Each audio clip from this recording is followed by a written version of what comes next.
Olá, turma, bom dia. Eu desejo a todos uma terça-feira abençoada. Nós vamos iniciar aqui com o livro de matemática. Nós vamos ver hoje as operações com números fracionários, certo? Então, nós vamos realizar operações, né? Entender como se realiza as operações com adição, subtração, multiplicação e divisão com frações, certo? Então, vamos entender aqui como funciona, né, como nós realizamos, né, a adição de fração, subtração, multiplicação e divisão, certo? Então, na adição, como é que funciona, né? Nós observamos os numeradores e os denominadores, certo? Então, na adição de fração com denominadores iguais, nós repetimos esse denominador, certo? E somamos os numeradores, ok? Então, 2 mais 6 é igual a 8, certo? Então, temos 8 quintos, ok? Então, já resolvemos as frações de adição, certo? Relembrando, as frações com adição, nós repetimos os denominadores iguais, certo? E somamos os numeradores, ok? Então, eu tenho 2 quintos mais 6 quintos, certo? Observei, denominadores iguais, vou repetir e somar os numeradores. 2 mais 6 é igual a 8. Então, já resolvi essa fração, certo? Na subtração, a mesma coisa, né? Frações com denominadores iguais, nós repetimos eles e subtraímos os numeradores, certo? Então, tenho 4 terços menos 3 terços, ok? Então, denominadores iguais, eu vou repetir o denominador e subtrair os numeradores. 4 menos 3 é igual a 1. Logo, o meu resultado é 1 terço, ok? Nas frações com multiplicação, que envolve a multiplicação, nós temos aqui, ó, 2 terços vezes 3 quintos. Como é que a gente vai resolver essas frações? Nós tanto multiplicamos numeradores como multiplicamos denominadores, certo? Percebam que os denominadores aqui são diferentes, ok?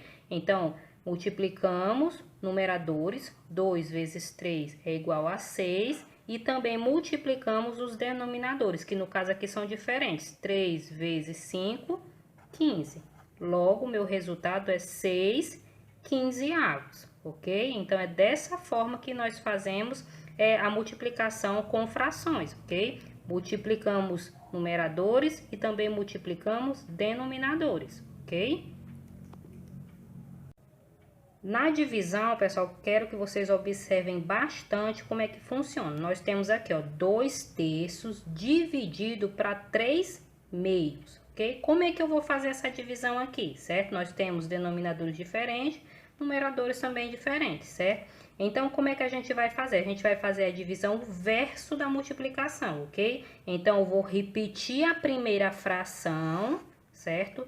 2 terços e multiplicar pelo inverso da segunda fração, certo? Então, o inverso dessa segunda fração é 2 terços, ok? Agora, eu vou multiplicar. Percebam aqui que igualou os denominadores. Então, eu tenho 2 vezes 2 é igual a 4 e 3 vezes 3 é igual a 9, ok? Então, o meu resultado aqui é 4 nonos.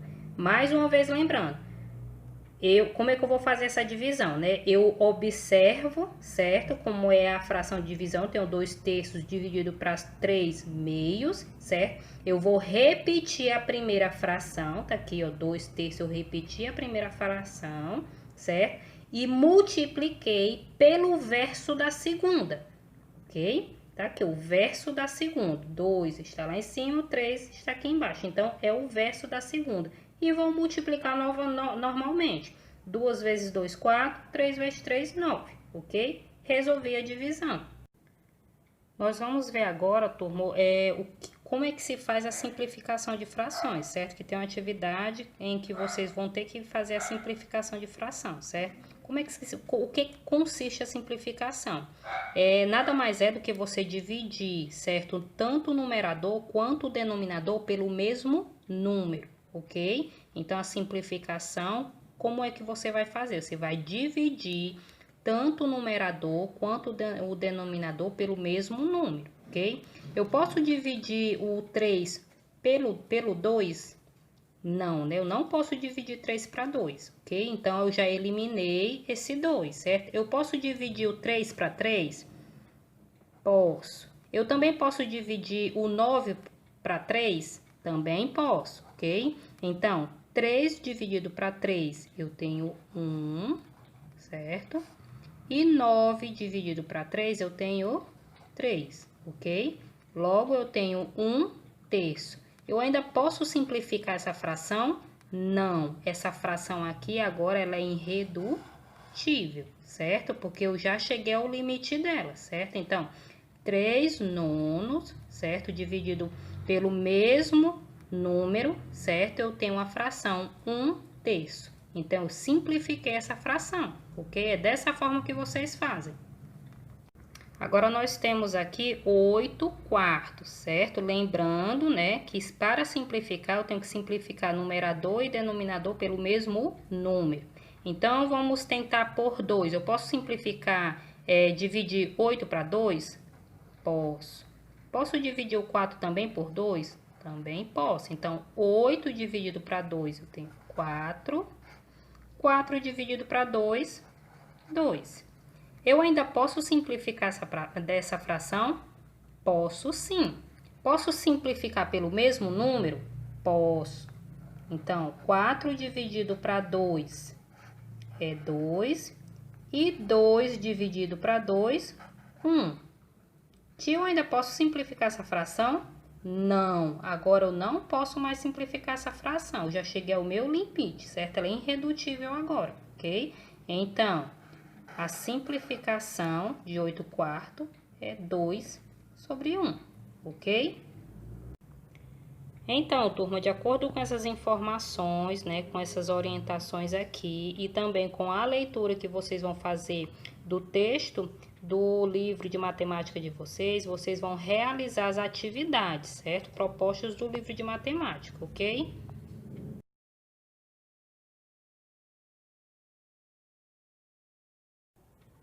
No livro de ciências hoje, nós temos como tema a reprodução dos animais, tá? E como todos os outros seres vivos, os animais são capazes de se reproduzir também, certo? Gerando assim novos descendentes e garantindo a sobrevivência da sua espécie, ok? E de acordo com o tipo de reprodução, nós vamos ver, como vocês estão vendo aí, ó, a reprodução assexuada e a reprodução sexuada, ok? Nós vamos ver agora o conceito de reprodução sexuada, certo? Então, a reprodução sexuada nos animais caracteriza-se pelo acasalamento de um macho com uma fêmea, ok? Permitindo a fecundação, isto é, a união do espermatozoide, né, macho, com o óvulo, fêmea, do qual resulta o ovo, que também é chamado de zigoto, ok? Percebam aí em cima, com essa cauda, o espermatozoide e logo abaixo, né, branco, né, o óvulo, ok? Como se fosse um ovinho aí, certo? A união, né, desse espermatozoide com o óvulo é que forma esse ovozinho, né, que essa setinha está apontando, né, chamado de zigoto. Então, essa é a reprodução sexuada, que necessita tanto de um macho quanto da fêmea, ok? Vamos só fixar agora, turma, é a reprodução sexuada, ok? Então, na reprodução sexuada intervém o macho e a fêmea. O macho produz os espermatozoides nos testículos e a fêmea produz os óvulos nos ovários. A fecundação ela vai ocorrer, pessoal, quando o espermatozoide se une, né, ao óvulo, né, formando o ovo, né, que nós vimos anteriormente, né, que é chamado de zigoto, ok? A fecundação ela pode ser interna, quando ocorre dentro do corpo da fêmea, ou externa, quando ocorre fora do corpo da fêmea, certo? Nós temos também, pessoal, a reprodução assexuada, quando apenas é preciso um único ser, os descendentes são idênticos aos progenitores, aos seus pais, né? E não existe ato sexual, nem intervenção das células sexuais, ok? Temos os exemplos aí da amiba, da paramércia e a estrela do mar, certo? Vamos entender melhor como é que se funciona a reprodução assexuada, tá? Então, eu coloquei aqui, ó, na reprodução assexuada, o animal tem a capacidade de se dividir e dar origem a outros animais iguais a si próprio, certo? Ou seja, não existem células sexuais e não existe fecundação, né, de um espermatozoide com um óvulo, ok? Não existe isso. Apenas intervém um único indivíduo, né? Os descendentes são geneticamente iguais aos seus progenitores. Percebam aí que a estrela do mar, ela se divide, né, formando várias outras estrelas do mar. Então, não há uma fecundação, certo? Essa reprodução assexuada é a capacidade que esse animal tem de se dividir, certo? E dar origem a outros animais iguais a ele, ok? Vamos só recordar aqui, pessoal. Há dois tipos de reprodução, não é isso?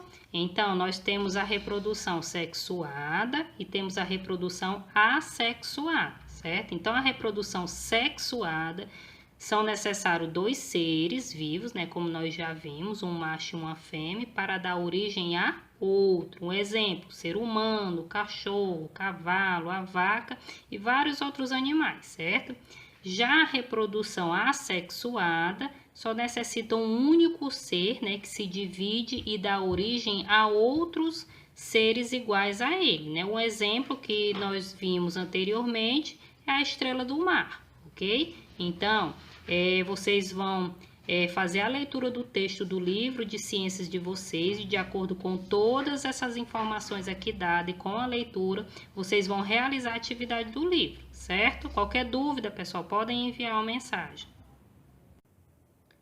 Antes de finalizar, turma, no livro de vocês também está constando os animais ovíparos, vivíparos e ovovivíparos, ok? Então, os animais vivíparos são os animais que se desenvolvem dentro do corpo da progenitora, ou seja, dentro do corpo da mãe, certo? Durante um período de tempo que nós chamamos de gestação. Eu coloquei o exemplo aí a hiena, mas pode ser a girafa, o elefante, o ser humano, o cachorro, certo?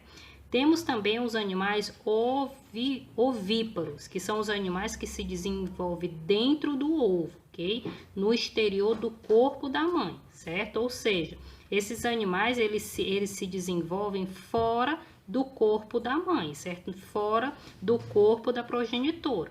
O exemplo que eu coloquei aí foi o avestruz, mas pode ser a galinha, certo? E esses outros animais que se desenvolvem dentro do ovo. E também temos os ovovivíparos, certo? Que são os animais que se desenvolvem dentro de um ovo, no interior do corpo da progenitora, certo? O exemplo que eu coloquei foi o ornitorrinco, certo? Então, toda essa diversidade, né, no processo de reprodução dos animais, nós vamos encontrar, vocês vão encontrar no livro de vocês, tanto os animais ovíparos, vivíparos e ovovivíparos, ok?